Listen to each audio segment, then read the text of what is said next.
Hello everyone, I am Dr. Miduna, consultant gynecologist at Medical Hospital, Chandranagar branch. ఈ రోజు నేను మీకు discuss చేయాలనుకున్న టాపిక్ పీసీఓడి. ఇది ఈ మధ్యకాలంలో ఎక్కువ మహిళల్లో మనం వింటున్నాం ఈ ప్రాబ్లం అనేది. యాక్చువల్గా పీసీఓడి అంటే ఫుల్ పాలిసిస్టిక్ ఓవేరియన్ డిసీజ్. ఇది మహిళల్లో ఉన్న అండాశయంలో వచ్చే ప్రాబ్లం అంటారండి. ఇన్ కేస్ అది అండాశయాలు ఒకటే కాకుండా దానివల్ల ఇంకా వేరే ఆర్గన్స్ అంటే బరువు పెరగడాలు, ఎక్సెస్ హెయిర్ ఇవన్నీ బాడీలో వస్తూ ఇలా అన్ని చోట్ల కూడా ఉంటే అప్పుడు దాన్ని పీసీఓఎస్ అంటే పాలిసిస్టిక్ ఓవేరియన్ సిండ్రోమ్ అని ఇంటర్చేంజబుల్గా వాడుతూ ఉంటాము. యాక్చువల్గా ఈ పీసీఓడిలో మనం ఎలా డయాగ్నోస్ చేస్తాం, ఇది మెయిన్ సిమ్టమ్స్ ఎలా వస్తాయి, మనకి ఎప్పుడు వస్తారు పేషెంట్స్ ఇది అంటే మెయిన్గా పీరియడ్స్ ఇర్రెగ్యులారిటీస్ ఉంటాయండి. అంటే వచ్చినా కూడా పీరియడ్స్ మరీ లేట్గా రావడం, లేదు అంటే కొందరిలో మరీ 1 monthలోనే 2-3 times పీరియడ్స్ రావడం, ఒకవేళ రెగ్యులర్గా వచ్చినా కూడా ఫ్లో కొంచెం స్కాంటీగా ఉండడం, అది మేజర్గా మనకి సిమ్టమ్స్ చెప్తూ ఉంటారు ఈ కండిషన్లో. ఇంకొకటి ఈ పీరియడ్స్ ఇర్రెగ్యులారిటీ వల్ల ఈ మధ్య కాలంలో ఎక్కువగా ఫేస్ చేసే ప్రాబ్లం ఏంటంటే ఇన్ఫర్టిలిటీ. సో అది కూడా మెయిన్గా ఇన్ఫర్టిలిటీ ఎక్కువ మందిలో ఈ పీసీఓఎస్ ఉండడం, అది ముందే డయాగ్నోస్ చేయలేకపోవడం, దానివల్ల ఎక్కువగా చూస్తూ ఉంటాము.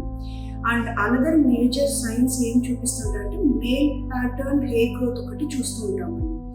అంటే ఈ ఫేషియల్ హెయిర్, ఈ ముస్టాచ్, బియర్డ్, ఈ చీక్స్ మీద హెయిర్ ఎక్కువ రావడం, అండ్ కొందరిలో ఏంటంటే స్కాల్ప్ మీద కూడా మేల్ ప్యాటర్న్ బ్యాడ్నెస్ ఇది ఎక్కువగా చూస్తూ ఉంటాము.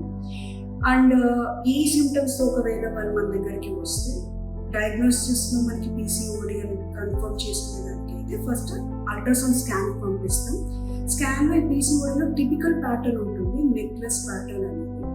అండ్ ప్లస్ ఆ అండాశయాలు కూడా ఓవరీస్ సైజ్ యూజువల్ దానికన్నా కొంచెం పెరిగి ఉంటాయి. సో ఈ సిమ్టమ్స్, సైన్స్ అండ్ ఈ స్కాన్ ద్వారా మనం డయాగ్నోస్ చేసే క్రైటీరియాని రోటోటమ్ క్రైటీరియా అని అంటాము. అండ్ ఇది అసలు ఎందుకు వస్తుంది అనే దానికి చూస్తే అసలు కాజ్ మెయిన్ ఏంటంటే చాలా మంది ఇది ఓన్లీ జెనెటిక్ అన్నట్టు అపోహల్లో ఉండిపోతున్నారు.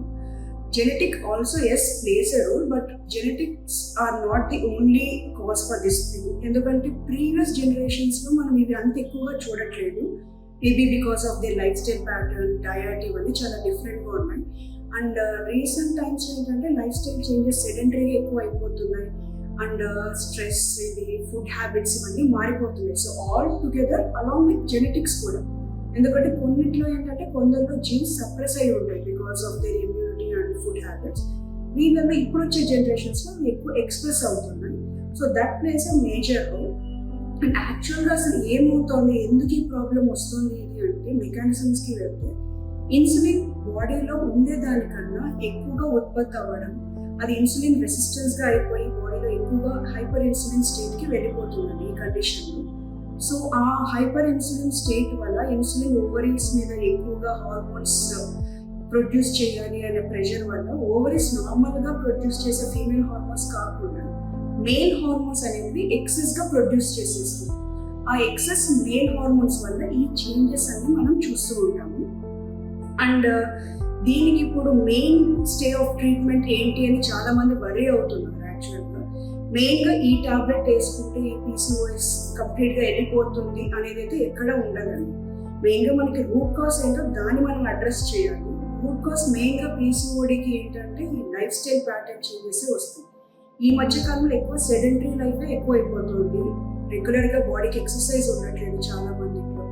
So at least minimum 30 to 45 minutes per day and 5 days per week exercise అయితే బాడీకి రెగ్యులర్గా ఉండాలి. Irrespective of whether they are thin or fat or anything, body metabolism అయితే మెయింటైన్ అవుతూ ఉంటుంది. ఇంకొకటి స్ట్రెస్ లెవెల్స్ కొంచెం తగ్గించుకునేదానికి ఇవన్నిటికి కూడా కొంచెం meditation are yoga also they can practice based on their work life stress. And sleep కూడా ఇన్అడిక్వేట్ వల్ల కూడా ఇవి ఎక్కువగా పెరుగుతాయండి, స్ట్రెస్ హార్మోన్స్ ఇవన్నీ రిలేటెడ్గా.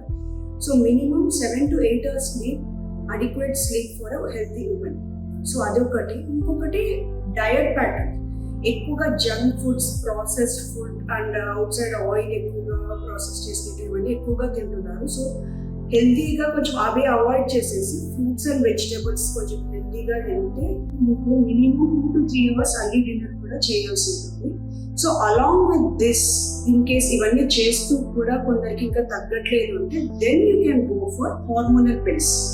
బికాస్ మినిమల్ చేంజెస్ ఏదైనా పీసీఓడి డిసీజ్ స్టార్టింగ్ కండిషన్ అలా ఉంది అంటే hormonal pills will make a better difference, but they are not the mainstay. ఇవన్నిటితో పాటు మనం అవి చేసుకోవాల్సి వస్తుంది, ఎందుకంటే any pills they will have a minimum side effects. So ఇది కూడా పాటించాల్సి వస్తుంది. అండ్ ఇది ఏంటంటే, ఇది ఎందుకు మనం వీటి గురించి తెలుసుకోవాలనుకుంటున్నామంటే, ఇవి అర్లీగా కానీ మీరు డాక్టర్ని అప్రోచ్ అయితే ఈజీగా డయాగ్నోస్ చేసేసి ముందే మీకు ట్రీట్మెంట్ ఇవన్నీ చెప్పేస్తారు వాళ్ళు, సో దట్ ఫ్యూచర్గా మళ్ళీ ఇన్ఫర్టిలిటీ ఇష్యూస్ ఇవన్నీ రైజ్ కాకుండా ఉంటాయి. Thank you.